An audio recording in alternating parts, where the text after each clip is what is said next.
Hello, chat. How's it going? I am running the show today, which means there's almost certainly going to be a couple times where I push the wrong button and we go to the wrong screen. But I'm excited to be here today with Ben. Hey, what's up, man? If you don't know Ben, Ben's our art director.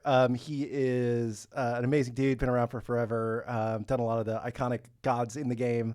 How you doing today? I'm doing good, man. I'm excited to show you guys some new stuff. Yeah, and I know everybody in chat is excited. I can see the messages coming in beforehand. People are already saying I broke the streaming setup. I don't think I did. I think it's working. Yes, somebody in chat says you have to be on the right side of the screen. I feel like I'm doing the show backwards. I said this before. I should have went over here. I'm like, but I need to be. Where do I? You want to do a musical chairs? No, yeah, like chat finally knows what this side of my face looks like. You know, it's a whole different world. You just gotta be like this the whole time, right? Just turn to the yes, side. yes. But anyway, I am going to attempt to change us to the laptop. Just to very quickly go through like one thing that's going right now, which is kind of not working potentially, but we are trying to have a double worshipers event going right now in SMITE 2. We posted about it. There are a couple problems. It's definitely not working in Arena. It might not be working in some other game modes, but I did just want to call out we are working on this, and it should hopefully be live soon. So that was it for that one. I'm pressing the buttons so well so far. And the other thing I wanted to run through real quick, I don't have a text screen to run through it because I'm less prepared than Isiah normally is when he runs these shows. But we did have a couple hot fixes that went out.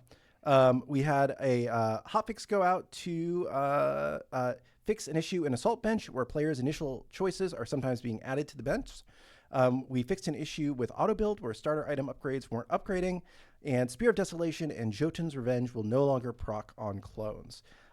We should also have an update going live soon, or did go live this morning to turn Prophetic Cloak back on. So Prophetic Cloak is back. But unfortunately, Typhon's Fang has been disabled because it turns out you could just buy it and get the passive, and then you could sell it again and you could still have the passive. And that's a little OP. Nice. So we had to turn off Typhon's Fang, but it'll be back soon, I'm sure. So I think that's most of the stuff I want to cover at the front. Are we ready to jump to a slideshow? Let's do it. Slideshow time. All right. Push this button. Oh, not start on that one. That would be bad. Surprise. I almost had a spoiler at the very start, which is, okay, I've done it. In Titan Talk tradition, we need a silly slideshow. I don't know if you've seen my silly slideshows before. Have you enjoyed this? I've seen a couple of them on yeah. the show. Yeah. Probably because I do them for our internal Titan Forge meetings as well. It's a thing. It is cool. a thing. This is today what we're going to be going over is the open beta Wave 2 God roadmap.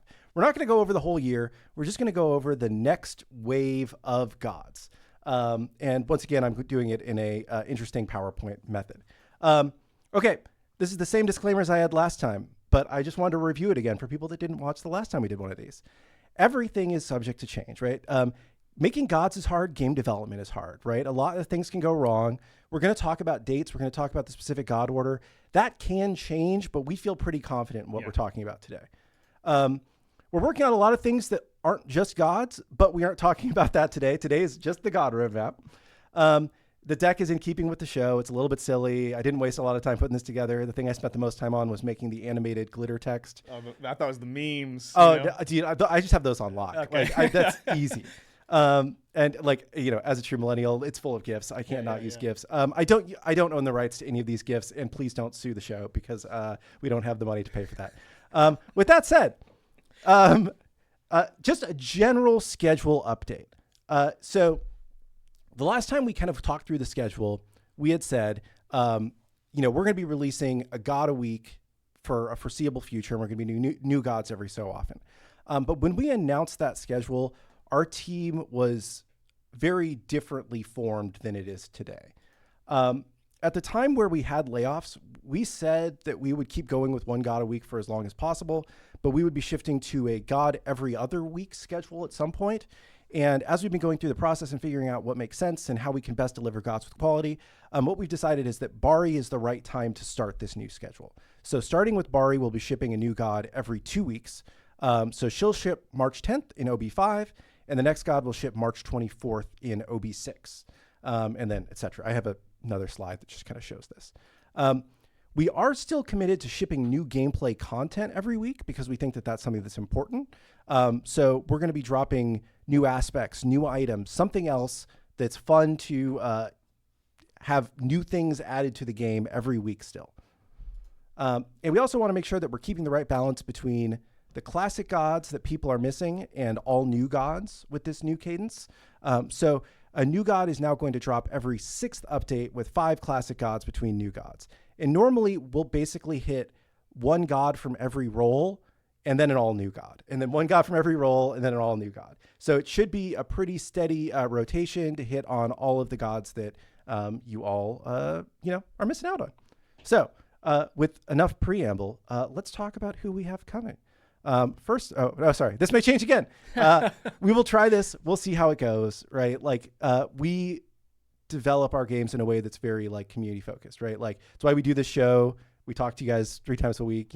We want to hear what you guys have to say and how this feels as we roll with it, both from a player side and from a dev side, and we'll reassess, right? So with that said, let's talk about the actual gods. God damn it, I forgot I had one more slide.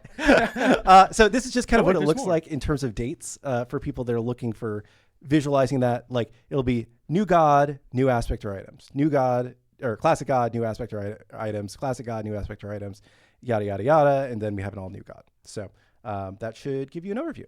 Now, who are the actual gods that are coming in this next wave? The first one, you know her because we've already teased it. But you get a sneak peek at some cool art here. Coming March 10th is Princess Bari. Yo. Yeah, so Princess Bari is the first Korean god coming to the game.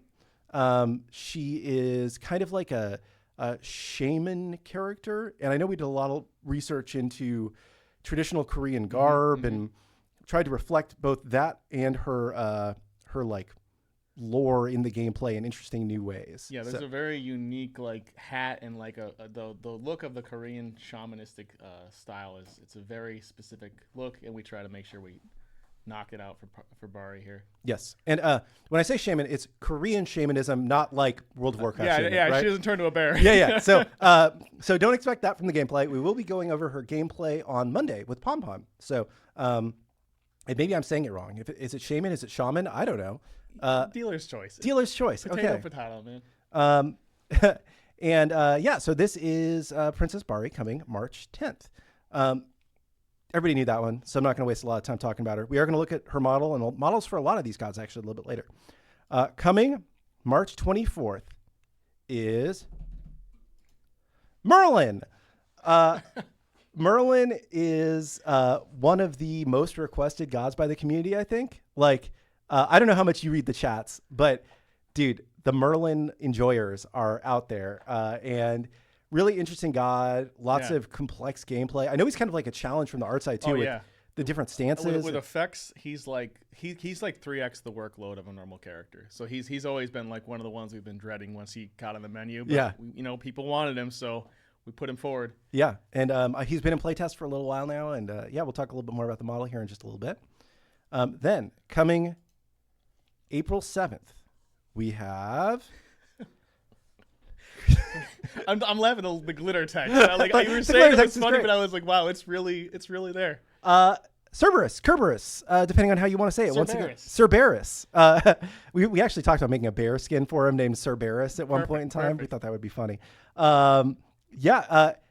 Again, one of those iconic SMITE characters. The teamfight ult with the I pick you up and I throw you a place is a lot of fun. Yeah. A lot of interesting things on the art side too, right? With like the 3 heads animating separately. And I remember that we've been through a lot of stuff over the years with just trying to make skins for this guy. Each of these gods has their own unique kind of challenges, and he is more of a rigging challenge because each of the heads have to like follow a certain like location for like where the eyes and jaws are, and they're at very specific angles. So, we try to game talk. We reuse the head from the center and then like apply it to the sides usually, unless we do like a skin that doesn't allow for that. But when doing that, you have to like still like lock in where the jaw is, even if it's at the 000 center line in 3D space. Yes. Right? Like you have to like make sure it's perfectly oriented. So there's like a lot of like rules you have to follow. So he doesn't seem like he's a challenge, but he's like technically a challenge.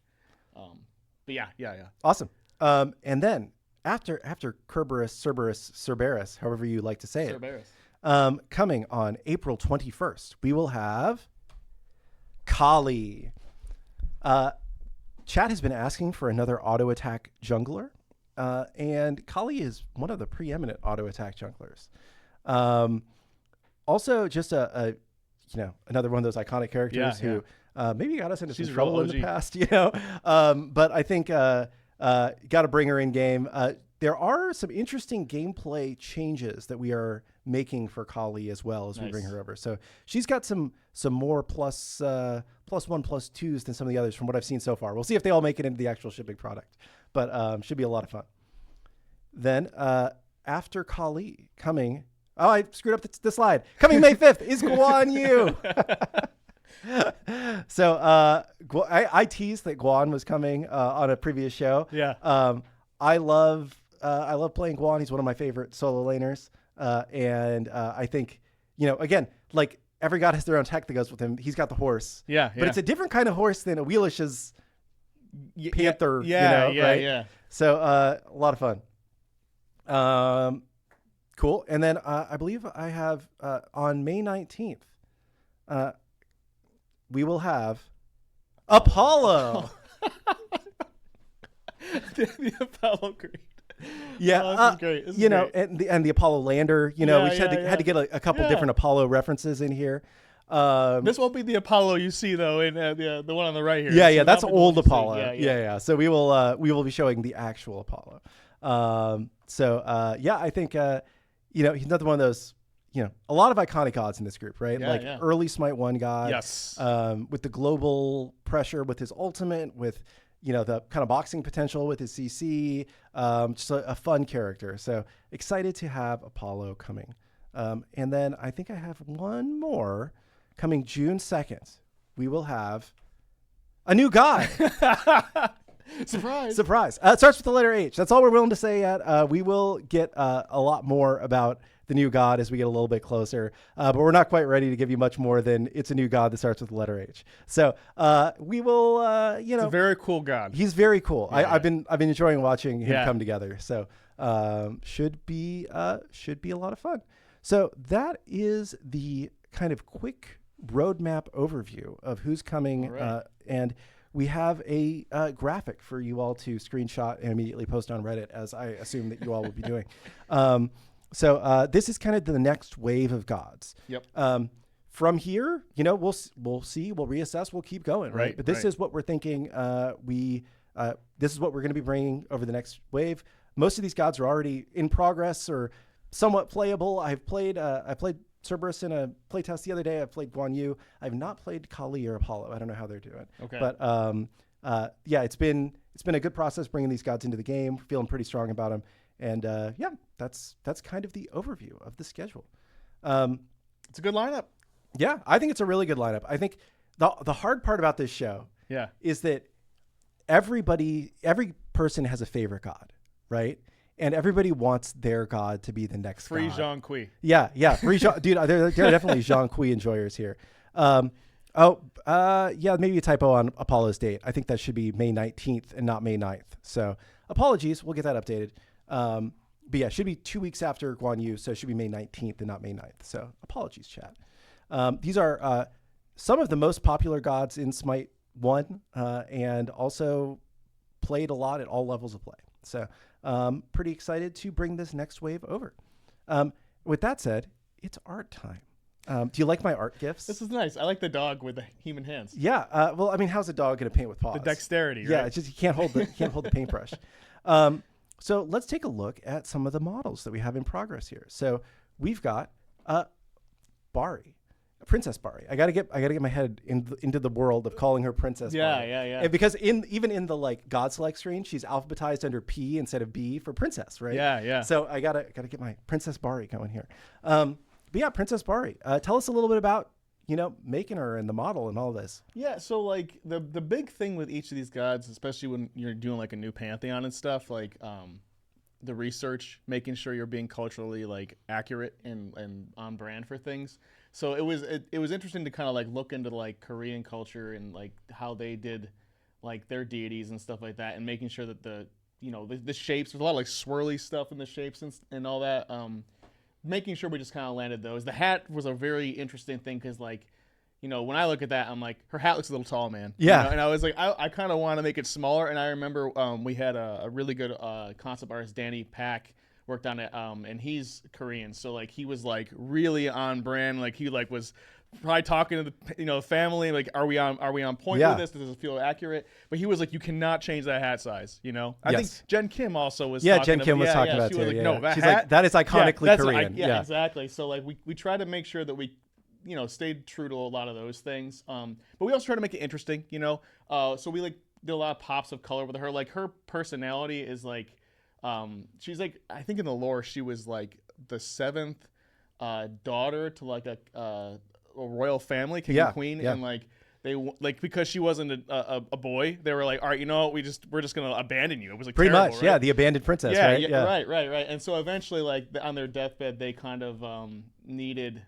Oh, she wanted to help them, I guess, right? Yeah. So she went to like the underworld to get like, or the spirit world to get like this like life-saving water. It's a whole cool story, but like her personality is she's like a very kind of caring person, very like compassionate, and like we felt we wanted to make her more vibrant with colors and stuff like that. So yeah, she has these really cool like bells too. They're like, I thought that would be something you would hit someone with, like, but it's like just like a cool thing for like throwing kind of like magic out there. I like it, man. It's a cool design. Yeah, she. Teasers for Monday. She is a carry. Okay. The bells play a big role in her kit, actually. And you talked about the saving water. That also kind of plays a little bit of a role in her kit. So she's very interesting. Does a lot of new, unique tech for the game, and excited to have Pawn talk a little bit more about it. After Bari, coming next, we'll have Merlin. Obviously, like a classic god, bringing those over. They all have their own challenges. As a more humanoid, fabric-y kind of character, who I think probably more of the challenge on him is like the FX. But I'm sure there was some interesting stuff that came up on the model as well. Yeah, I mean, a lot of things with these guys. If we feel like the god looked pretty good in Smite 1, we want to honor how that looked for Smite 2. And then if we have like obviously some like fans clamoring for like certain updates in certain areas, we'll try to accommodate, right? But like we thought Merlin was pretty spot on from day one.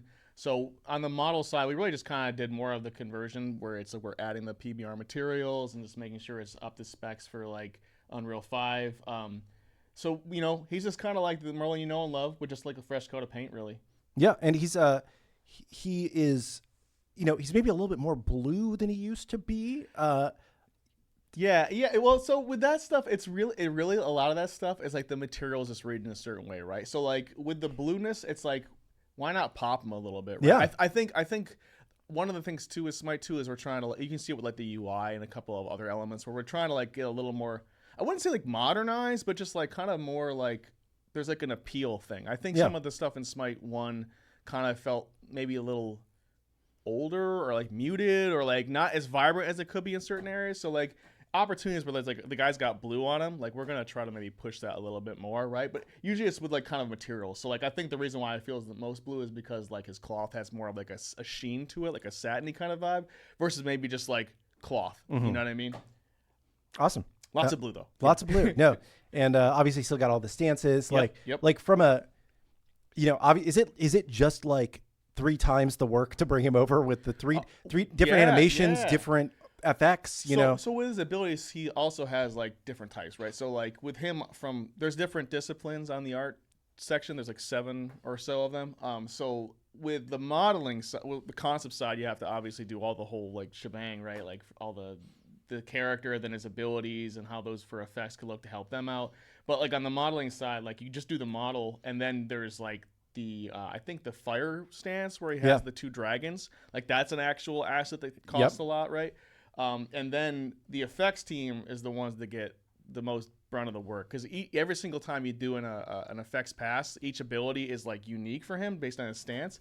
So that's 4 abilities, or 3 because the 4th is the switch, right? So like it's 3 abilities 3 times, right? So like that's 9. It's basically 3 gods worth of work for the effects team. Yeah. So it is absolutely a lot for them. And it's crazy because it's not just like if he was like a fire god and it was 3 fire stances, they could probably reuse some of the like fire kind of stuff they've already generated. But like you've got like it's like purple like magic and then the ice stuff and then the fire stuff. Like those are all different like shape language changes, and like you want them to be very visibly different. So like yeah, it's like 3 gods this guy is for the effects team basically. Awesome. Well, maybe enough Merlin for now. Let's go to the next god we have here, which is Cerberus, however you say it. He looks a little bit more doggy, I feel like. Yeah. So I did the original Cerberus way back in the day. And when I did that, the concept art had a more like basically he's the same from the back end, but the face. I always when you make art, you're always like kind of like regretting things, you know. Like that's just like, life. You always wish you would have done things like a little 5 bit years differently. ago, I wish I had done this, right? Yeah. So like looking at his face, he had like a very boxy snout, and it felt almost like less like a dog, more like a monster, but like not in an appealing way. It felt weird. It was like unbalanced. Like to me, like the top. Again, I'm gonna talk art speak, so like maybe it looks fine to everybody, right? But to me, I'm like the balance of his like upper head and then like the snout just felt like this was like 1.7 what it should be, or like 1.5 maybe versus what the head's relationship should be. So made sure to go in and kind of move the nose around. And when I was talking about the technical stuff earlier, the reason why I know so much about that is because I actually was like, I just did this real early. I did the face changes a long time ago because I didn't want to bother the rigging department because they'll be like, look, we're underwater too. Like we do a lot of art over here, right? Yep. So like we have to like wear a lot of hats. So I didn't want to bother them. So I just like did the whole conversion of the face myself. So but like his face, it's more of like, it's not like a Doberman, but like it's like we have to have a longer snout, so it's just a little bit leaner. It feels more dog-like. You might not be able to see it as much from this angle, but you'll feel it in game. A lot of the things we do with the art side, like he was a good-looking god, I think. Mm-hmm. Merlin was a good-looking god. Like the ones that exist that are good-looking that we don't do too much to. If we do make those changes, I mentioned earlier, like there's sometimes we'll hear things we want to make updates on or feel like we made mistakes on. Usually, you guys won't notice what we did. Yeah. A lot of times we'll just nudge some things around, and that's the goal. Like if you can't tell that we did anything, but it just feels like nothing's wrong, that's it. Yeah, that's the win right there. Awesome. Cool. I think next might be Kali. It is Kali, and she got a bit of a glow up here. Okay. This is a bigger one. Yeah. So there was a lot of people that felt so Kali existed a long time ago, and she was a lot more sensational looking, I will say. And then some people were like, that's too much, you know, so we gave her like kind of some battle armor. We like just made her feel more like, you know, ready for offense. Yeah. And people then also said that was maybe too much the other way, right? Yes. They're like, you know, we went too crazy one way, and then on the armor, she feels too armored up. She had like, you know, battle heels and stuff like that, right? I thought it looked cool, but a lot of people were like, culturally, that feels like just too far from like a lot of the reference. So with this one, we were like, okay, well, let's kind of get a mid ground. So we like kept a lot of the armor that we felt pretty good for like the arms and the shins. And chat, there are 4 arms. They're just stacked in front of each other. Oh, sorry. Yeah. So yeah, she still has 4 arms. Don't worry. If you look on the left side, you can see the fingers. You know, that's not an AI art thing over there. The extra fingers. That's actually like the model. This is like the T pose, right? T-pose. And you pose the arms just kind of out at the same angle. So when we're looking straight on, it looks like she has 2 arms, but she still has 4. Don't worry. I had the lead character artist did some renders where she was in pose. I probably should have offered those too, but I felt like these are easier to kind of display like the changes we made, right? So anyways, we took off some of the battle armor on the stomach area, and then we got rid of the heels. So we try to keep it more kind of, you know, a middle ground between the two. And then I saw a lot of people online talking about like she should have a tongue, and she should have like this incense thing, and she should have like this garland thing, and I was like, okay, well, let me look into these things, right? And so I wanted to make sure that, you know, the tongue to me, it's like that's a whole extra bit of work because then you have to get animation and the rigging, and it's just so much more. So it was like bang for your buck. It's like I don't know if it's worth bringing it back. We might try to like see if we can kind of like find a tech way to bring it in during her ult or something that feels appropriate. That might be cool, but like by and large, we didn't want to just have that be the thing that's always available. But I was like the garland, like I was reading into that. It's like she has. in the lore, it's like a 42 head garland or something like that. It's a lot of heads. Yeah, and I'm like, I don't poly count wise that's too much, and then also like scale wise, if you had like that many heads along a thing, it's like it's just gonna feel weird. So I was like, we'll just do some skulls, right? And then we'll do like a certain amount. Did Chuck tell you to put skulls on her? I was summoning my inner Chuck when I put those on there, right? I knew it was like force ghosting right next to me saying like skulls, right? But anyways, so we try to add that kind of garland vibe, but like also make it appealing. She's got us to death, so I was like, I think skulls felt okay, right? It's a kind of a good middle ground. So yeah, like just trying to like listen to what the fans wanted on this one and try to add to it. Also one of our character artists, Jason Welch, he is the guy that does he's like the associate art director for like skins and stuff. He's a boss. So he's the guy that brought you the abs on all these ladies, right? Like, so he did that recently with a Wheelix. So I told him people like the ab pass. We're gonna have him do the ab pass on her too. Okay, so Kali will be getting abs. She will be getting abs before we actually ship her. That's good. And she doesn't have heels anymore, which I know is something that people were upset about. Yeah. One thing that chat has mentioned is there's some people that are like she should be holding a decapitated head. Has our team talked about that? What are your vibes about? Well, so like.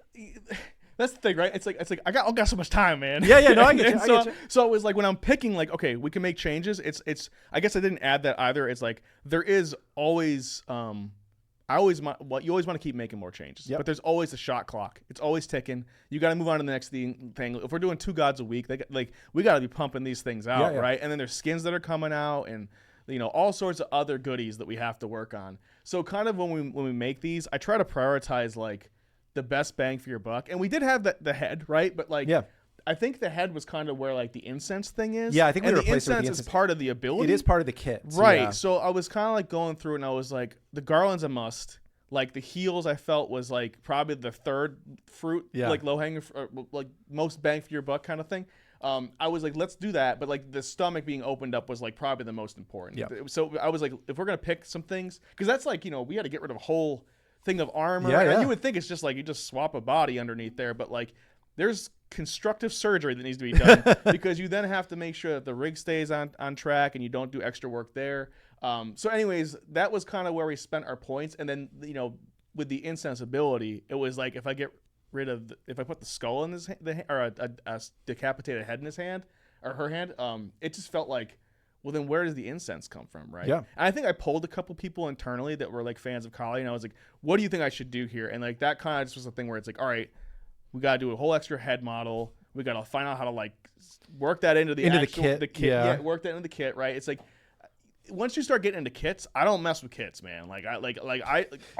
Art is always in service to gameplay, right? So if that's what is in the game for the ability, then I'm going to try to play nice with that. So, yeah, that's why we didn't do the head.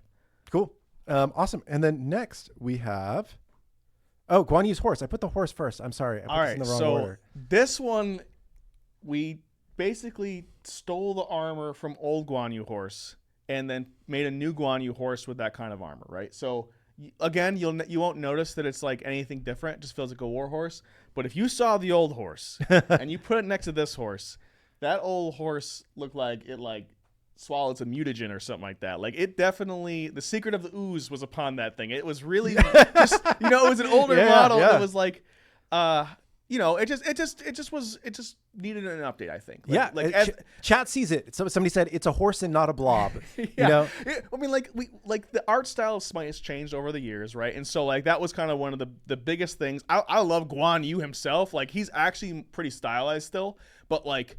I don't know. He looks like a warrior dude, right? Like he looks like he can come toe to toe with like other deities. So like the horse just was one where it got super buffed too, and it was like just too stylized feeling, right?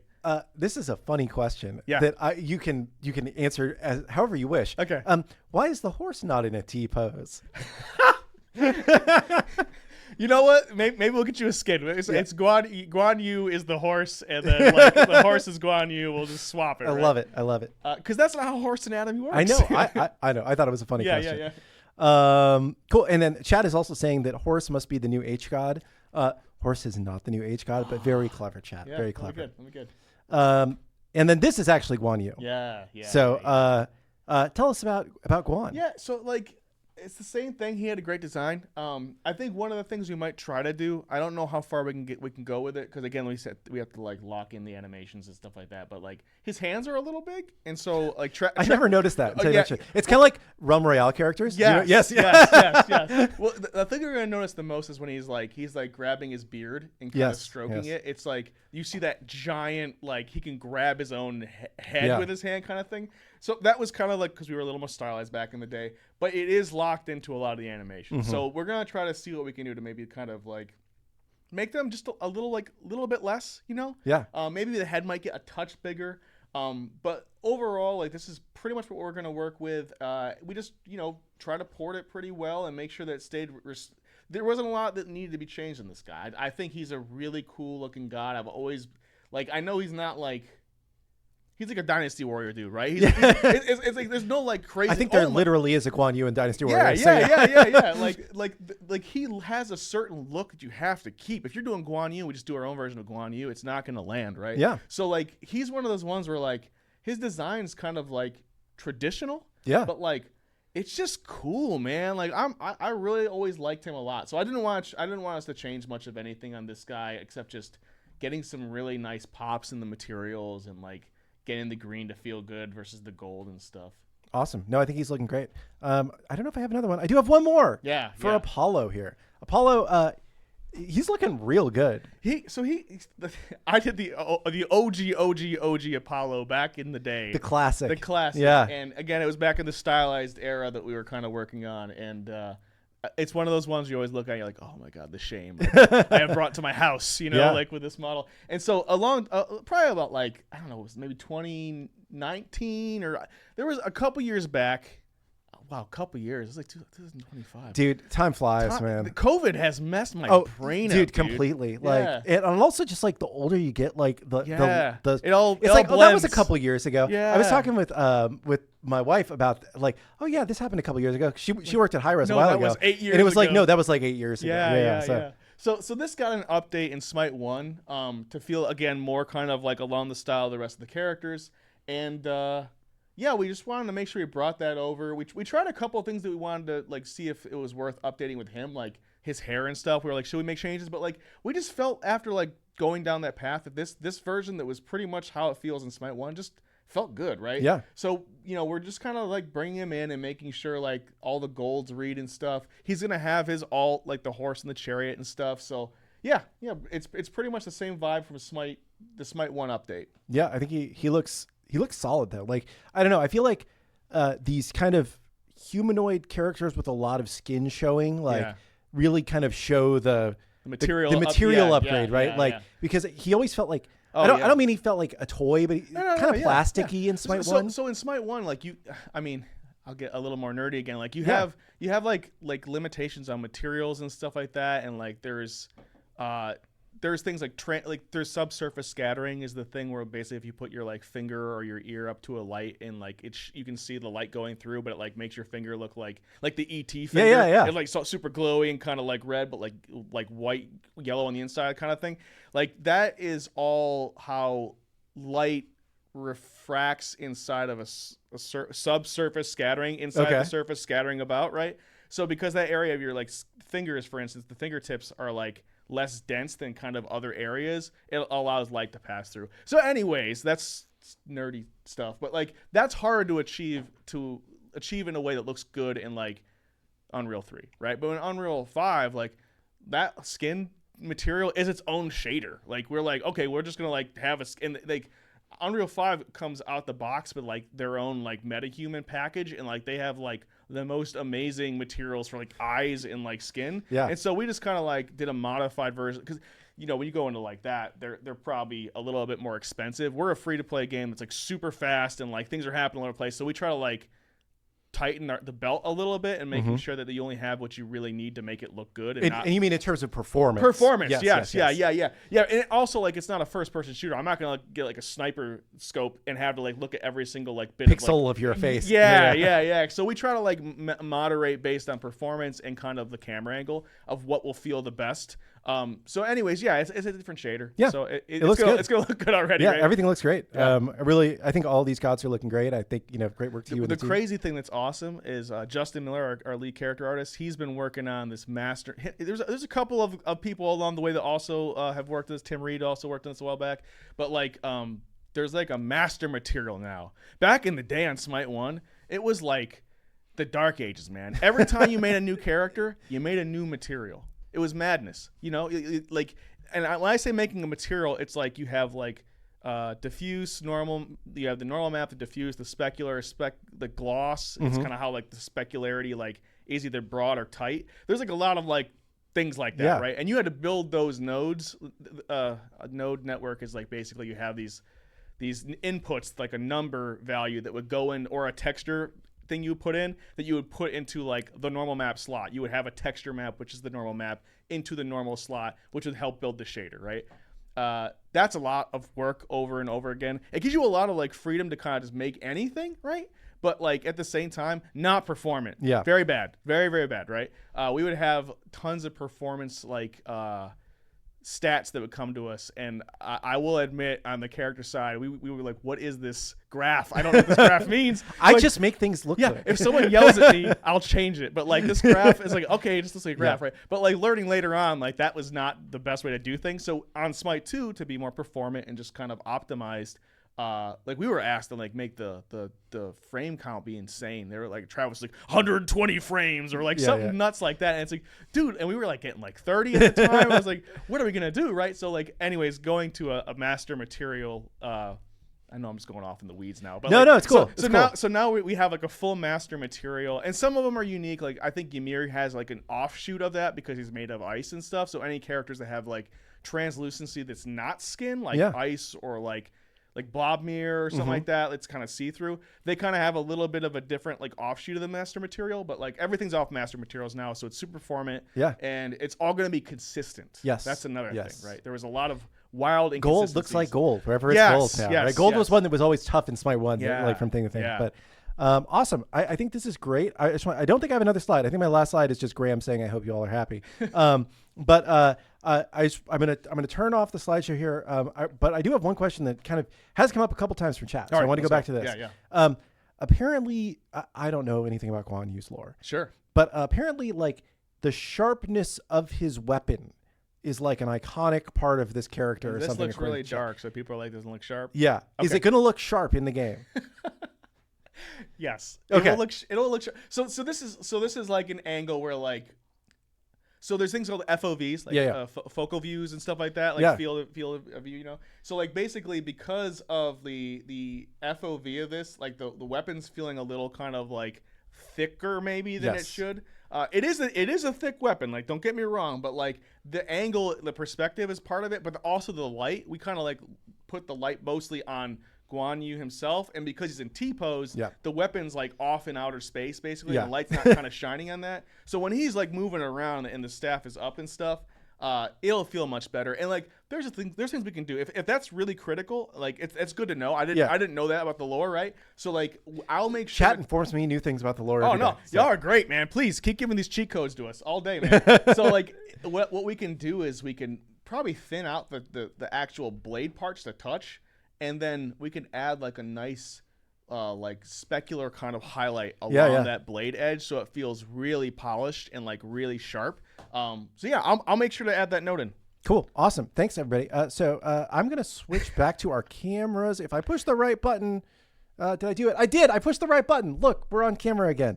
And I'm gonna switch to one more slide just because people that got here late. I like this guy says I do zero research on Gaza for designing them. I can't do the research on 120 gods or 130 gods.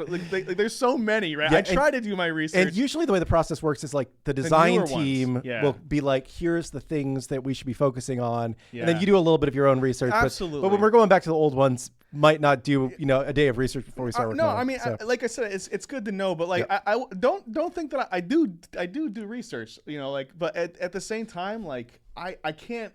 If you go into these lore, and you're right, Guan Yu probably that's more of a common thing. I'm sure if I went on Wikipedia and dug into it more, right? But some of these gods, good luck finding the lore, right? Or like there's lore that, that at certain periods of time, based on like what the going like religion was, might change, right?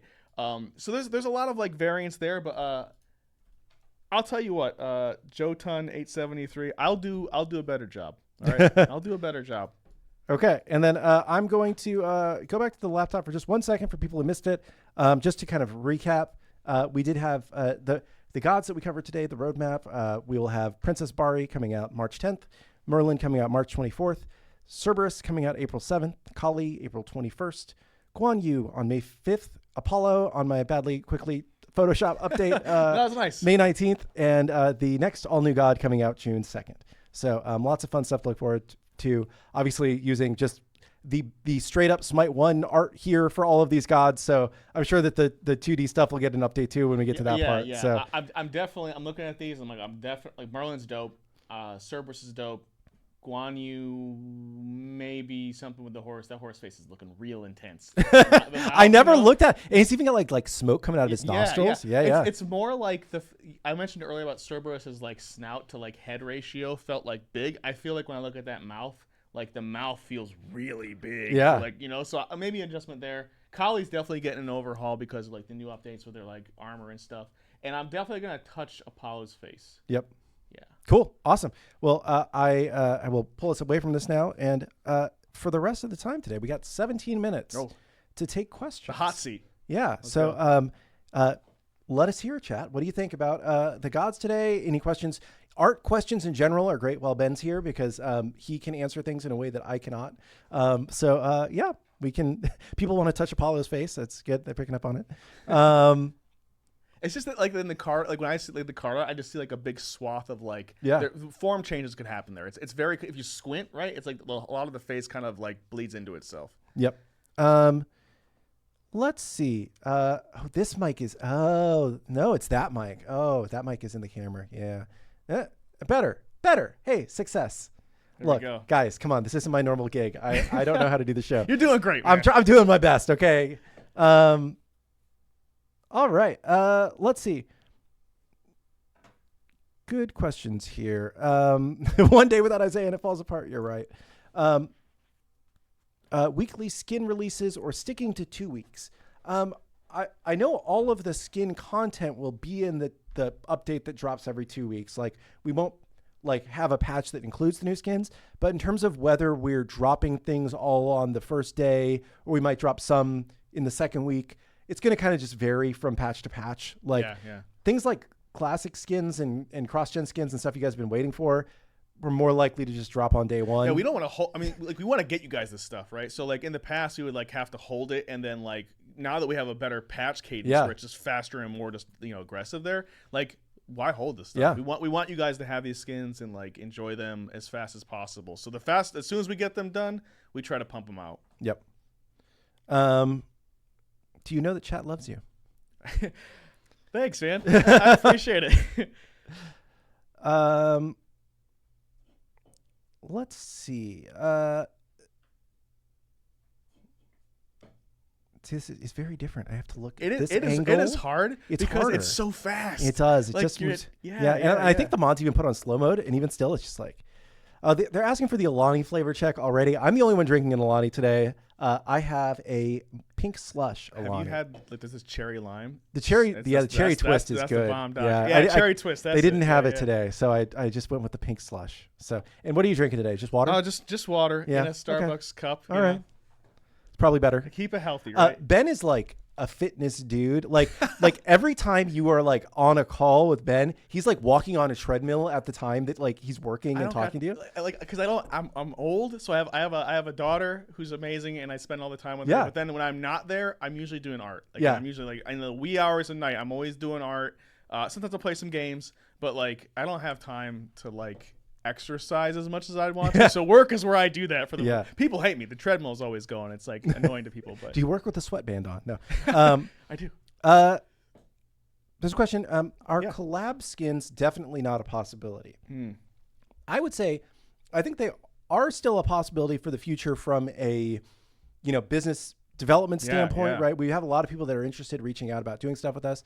I think that from an art perspective, doable, but we have a lot of other stuff that are kind of more priorities right now. We right? also have a lot of like limitations. Like with Smite 1, we had all these like different types of rigs, things you wouldn't ever see, right? Like if a character gets wings now, all of a sudden, like that character's animation set changed, and that's a whole new rig set. And so when you do that, you now have the opportunity to bring in maybe a character that has a wing, wing like forms from like another IP or something. But like if you didn't have that, we can't really do it, right? So we're really boxed in right now because we're kind of starting from scratch again with a lot of this stuff.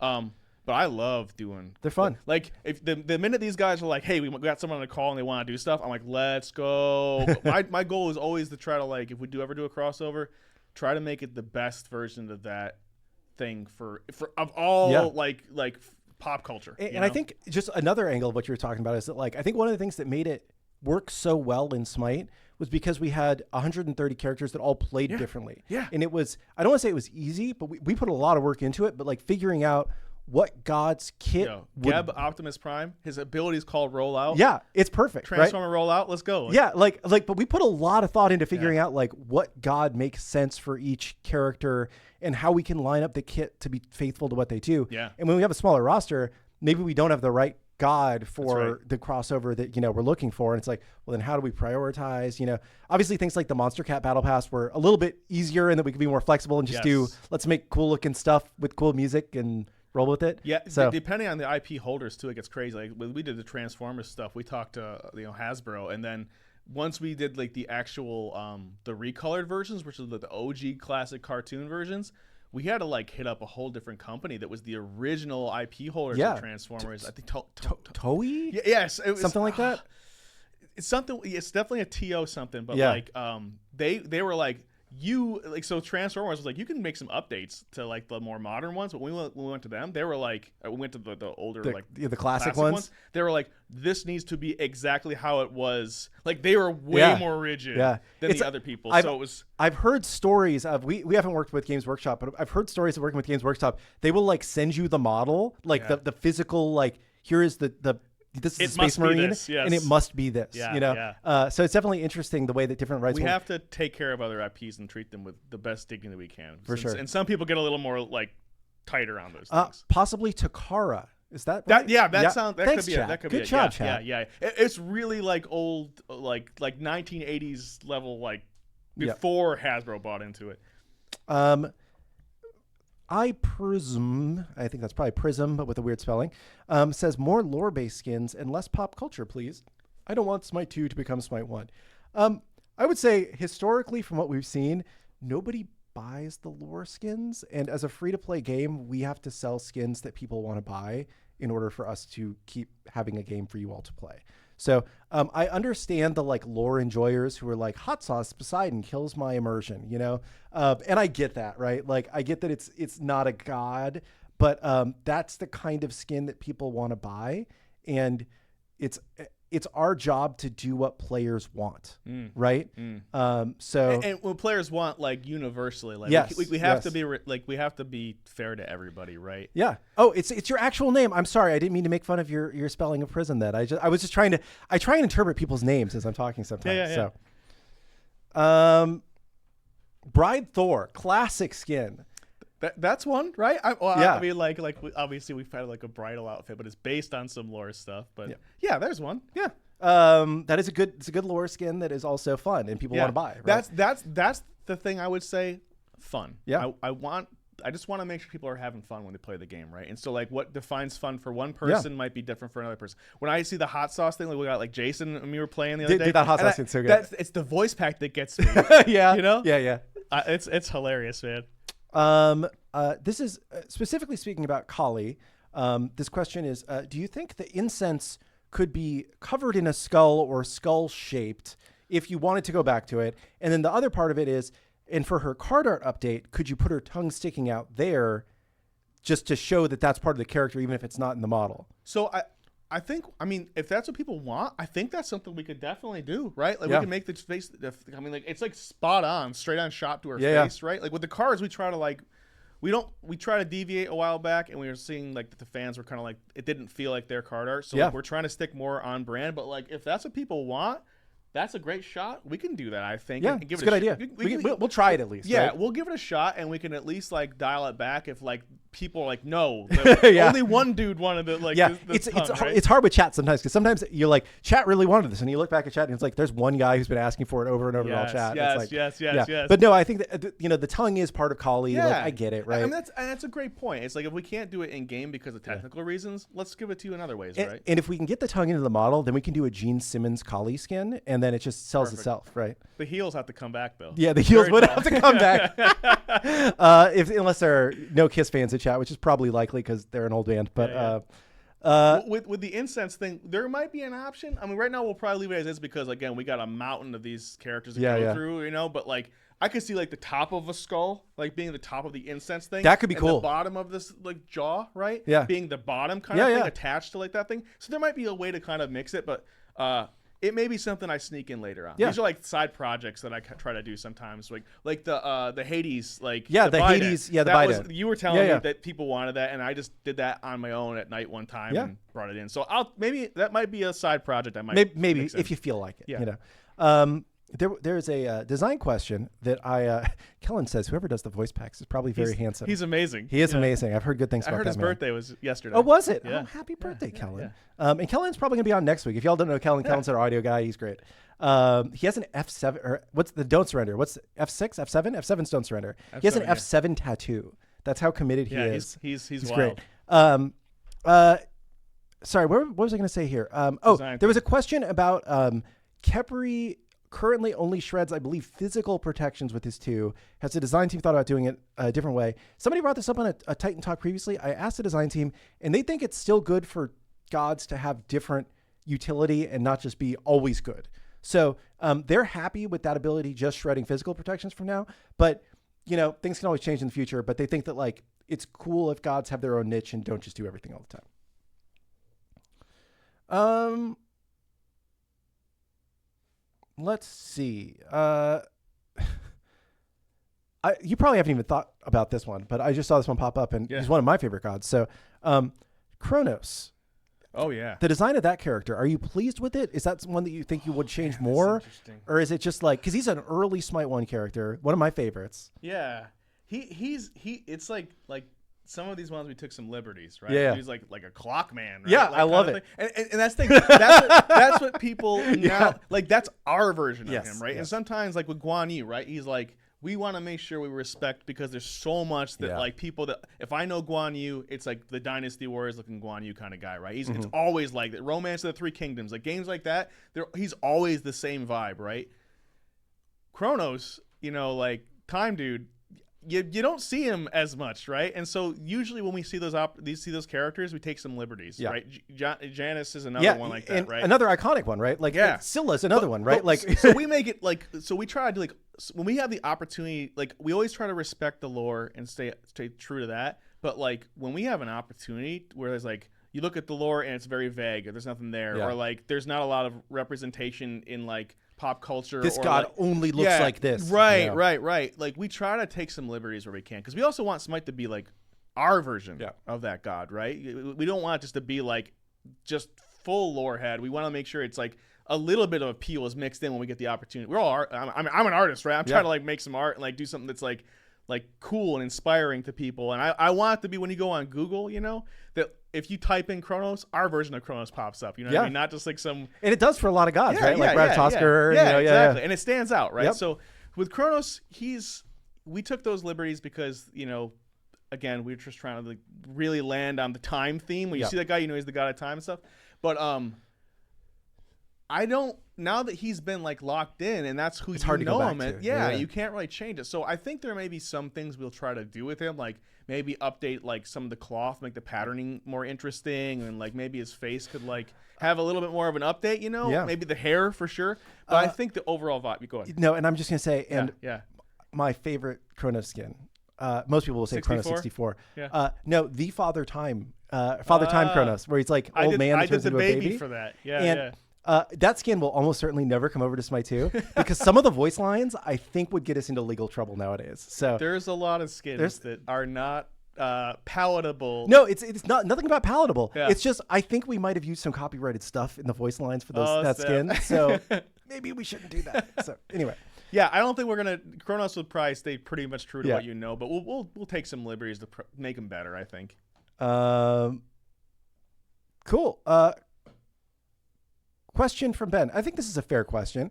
As a creative art dude, is it demoralizing to know that you're going to spend the next year or two remaking a lot of stuff from Smite 1? And do you wish you had more freedom to do brand new things? I'm going to do like an art hot take right now. Yeah, do it. That. So I have been doing art since I was. Any artist is always entitled to doing art since they was a kid, right? Like I always wanted to do a comic art, and then I like went into games because like back in when I was gonna do like go into college and stuff like that, it was like there was like Marvel's going bankrupt and like it's like only Jim Lee got the job. Like you had to go against these like crazy titans. So I was like, oh, I'm gonna go into something I like also that uses the same discipline, and it was like game art, right? So I went into that, but. I love making art. Like it's just what I am. This is who I am, right? Like I don't have tattoos. I should get some tattoos, right? No, you look good without tattoos. It's a good look for you. So I need some tattoos. Yeah. They're gonna be like fucking Marvel stuff. Yeah, right? yeah, of course. Yes. Your shirts and your tattoos will match. It's just who I am, right? So like, I love doing art, but like the demoralizing thing, it's like, I also believe my responsibility to my employer is that I'm a commercial artist. Yes. Right? So like I love making art for myself, but that's my art, right? Like if you like are looking at like ArtStation or whatever, I like make like I love statues, like art collectible statues and stuff. You've done some amazing stuff. Yeah, so I'll like just do that for me, right? That's for me. And when I come to work, I try my best to find the wins where I can, right?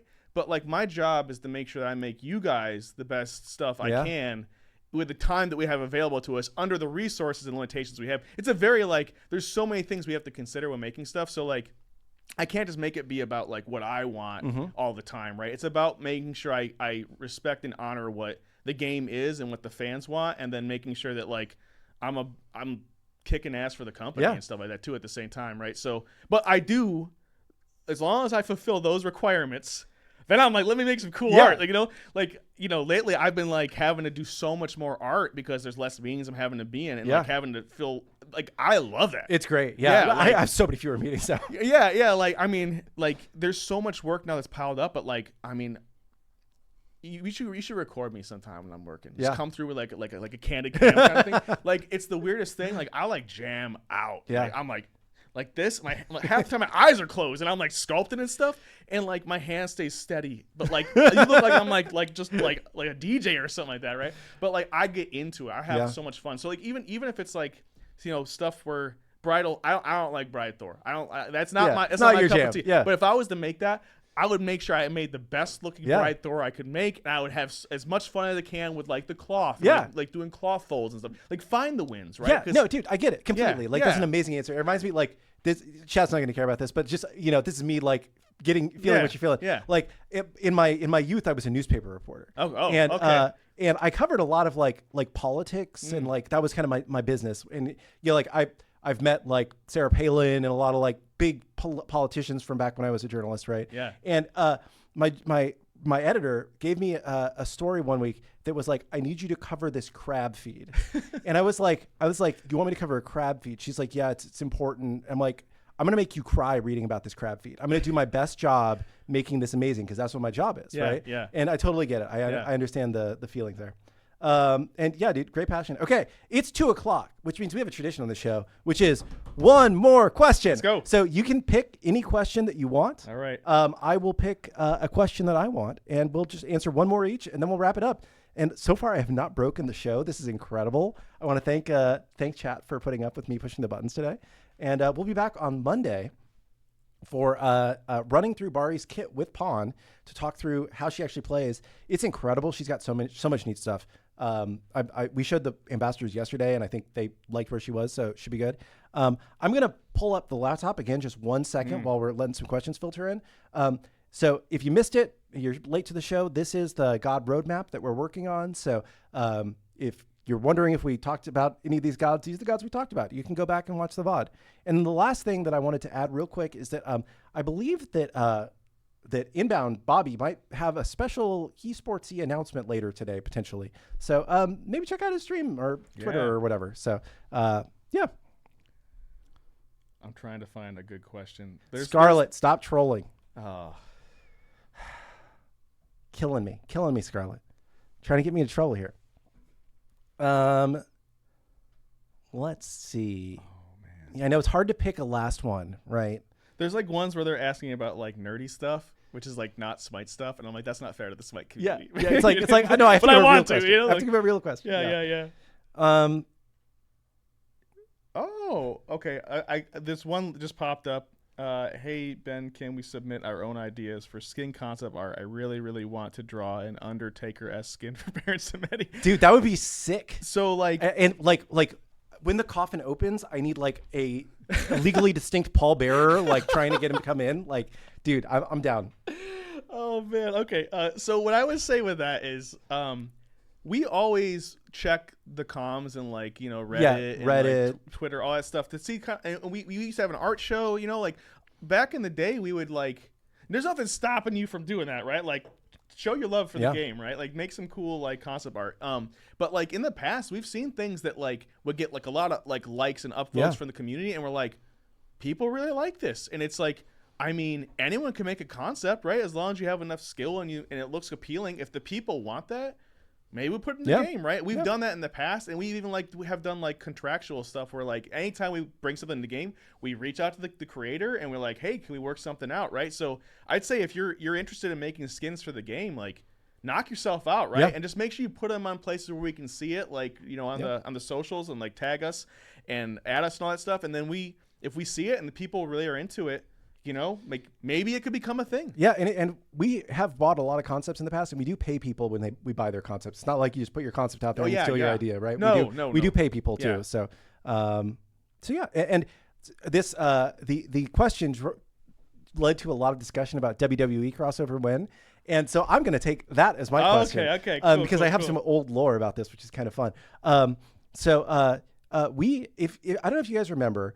But we actually worked with Connor's Cure way back in the day, which was WWE's charity way back when. And like we did a tournament, like a charity tournament, and the winners of the tournament could choose who the money went to. And they chose Connor's Cure because it was a big thing. And we had like a follow-up kind of event in game with, I think it was a Wrestler Terra skin. And I think there might be like a CC, like Connor's Cure, like jump stamp or something. That was supposed to be a much bigger engagement. We had what's his wrestler name? Austin Creed. Austin Creed is his wrestler name, right? He's the guy from the New Day. He is from Atlanta, and he came to the studio. I remember that. He toured everything. He motion captured for some stuff. He recorded a voice pack, like an announcer pack, and everything was going along swimmingly, and it's supposed to happen. Xavier Woods is his wrestler name. And then like at the last minute, something happened in WWE. Was like, no, none of this is cleared. You can't use any of this stuff. So the deal kind of fell apart at the last minute. He's a super gamer dude, right? He is. Yeah, he has like his Up, Down, Down show. Yeah, he actually did an episode for Up, Down, Down from when he toured the studio. So you get to see some of what that looked like back in the day. But yeah, we've talked with them a lot over the years. We wanted to make that thing happen, and then it kind of fell apart at the last minute and ended up just being the stuff that it was, and not stuff directly using the WWE wrestlers, which I think was like, I think that the person who approved it didn't have the rights to approve it, kind of thing. And we didn't actually have like a legal signature that we could do it yet. And they were like, these deals are so hard because really like hard. You have people that are excited to do the things, but they don't have the permissions to talk to their people, and they have their people have to talk to their people. It's crazy. And then the last WWE fun fact is that for those, I don't know if probably not too many people remember him, but there was a guy who used to work here.